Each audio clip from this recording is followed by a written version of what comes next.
What's up, everybody? Welcome to another episode of my hip hop review. The album I'm about to review today is LL Cool J's second studio album, Bigger and Deffer, or AKA B.A.D, released in 1987 on Def Jam Records. Singles the album's known for are I'm Bad, I Need Love, and Go Cut Creator Go. And producers include LL Cool J, LA Posse, and DJ Pooh. Yeah. Yeah, LA Posse and shit like that. They were a West Coast production group that DJ Pooh was part of. That's like where he got his start at. Bobcat, Muffa, and Big Dad and shit.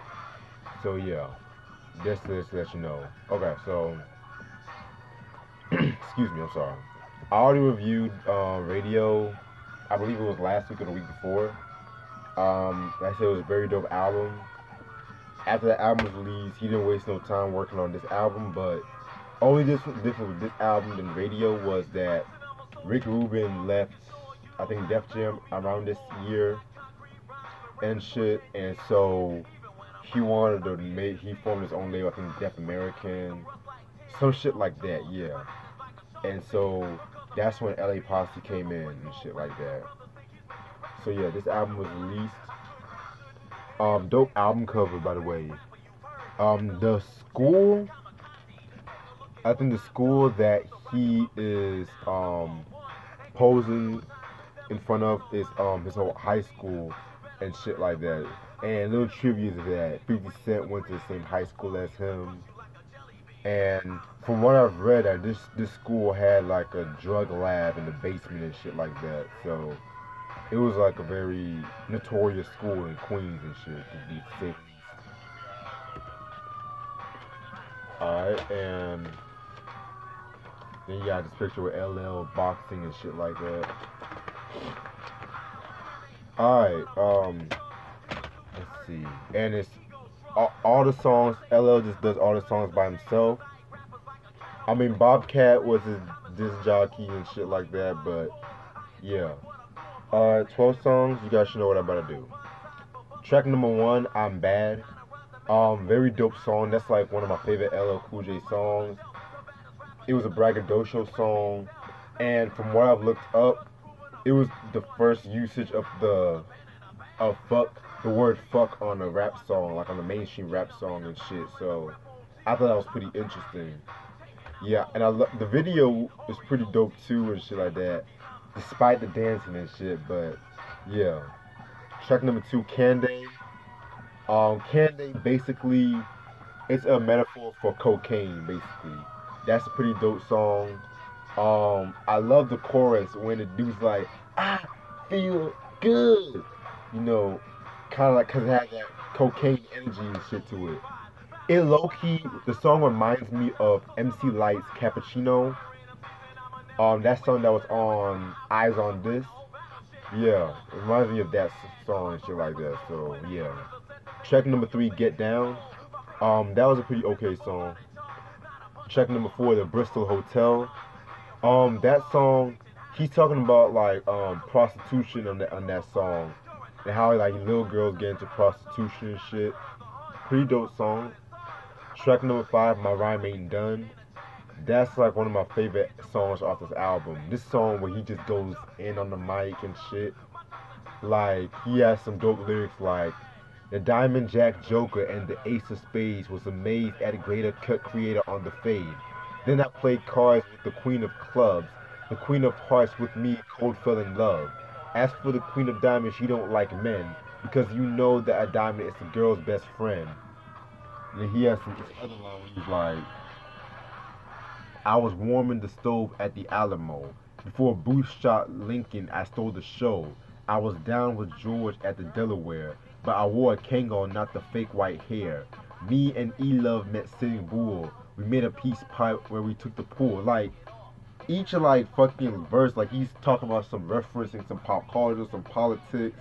It's a very dope song. One of my favorite songs off the album and shit.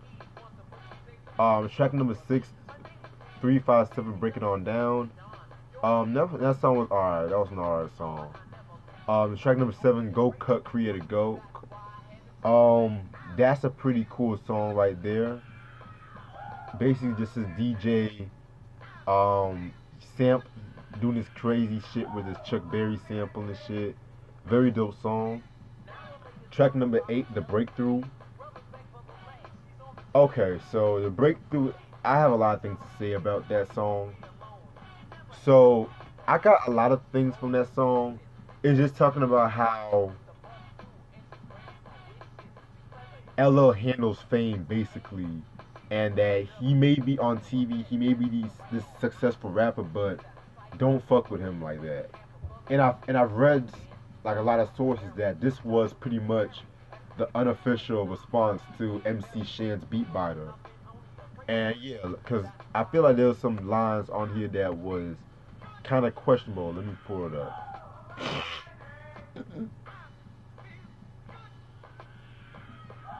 Let's see. Knuckleheads spreading gossip all over town. Every time I drive by, you're just standing around. 100 bottles in your pocket, 40 dog in your hand. Don't you know you're just worker and your boss is my man?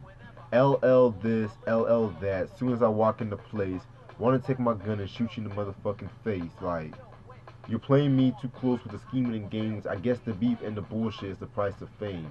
Like, yeah, like you can tell he was talking about Shan and shit like that. You can honestly tell and shit, but yeah, that's another story from a different day because the next album he would get in the beef with one other rappers. Stay tuned on that. But next song. Oh, by the way, The Breakthrough. Yeah, that's a pretty dope song. Like he was like talking shit on that song, basically. Track number 9, I Need Love. When I'm alone in my room, sometimes I stare at the wall, and in the back of my mind, I hear my conscience call. I had to get that out there. I need love. I need love. I respect the impact I Need Love made, but I do feel like it kind of gets a little annoying at times and shit like that. Cause you know this was like the really first major hip hop love song that crossed over and shit. And although I do feel that he has made plenty of dope hip hop love songs over the years, this one is the one that's probably like one of his most remembered and shit. Oh, and the Necro version, I Need Drugs, definitely take a listen and shit. Yeah. Let's Get Ill is the next song. Yeah, that was pretty solid. Track number 11, The Doo Wop, my favorite song off this album. My favorite song off this album and shit. It's just basically a day in the life of LL. Like he wakes up in the morning, goes to the studio, does his usual ordeal and shit. That's basically what I got from that. And track number 12, On the Ill Tip. Yeah, that's like a really short song and shit, but yeah, not really too much to talk about this album. Like this is classic album right here, classic LL. Like this album really grew on me over the years and shit.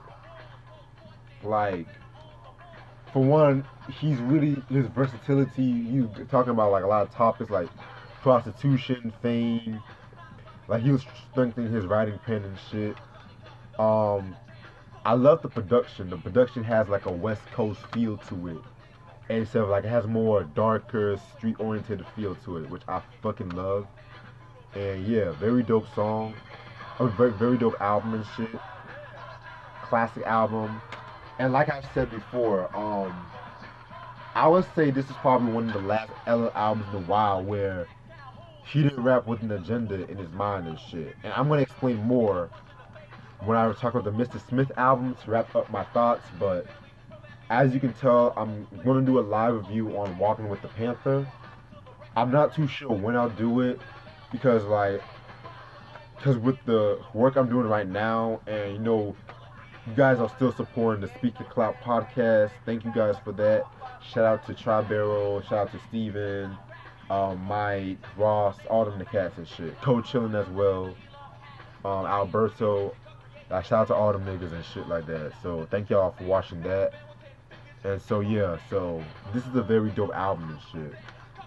Cause it's crazy. I don't hear like a lot of LL fans talk about this album. They always talk about Radio and Miss Mama Said Knock You Out. And it's like they talk about this album, but they don't talk about it consistently and shit. Cause they just be like, oh, I need love and shit like that. And yeah, but then Walking with the Panther, that's another story right there. But other than that, stay tuned on that. I know after this review, I'm definitely gonna do some rock reviews and shit. But other than that, I hope you guys have a good night and shit. And check out the vinyl collection surprise one I did and shit like that. Peace.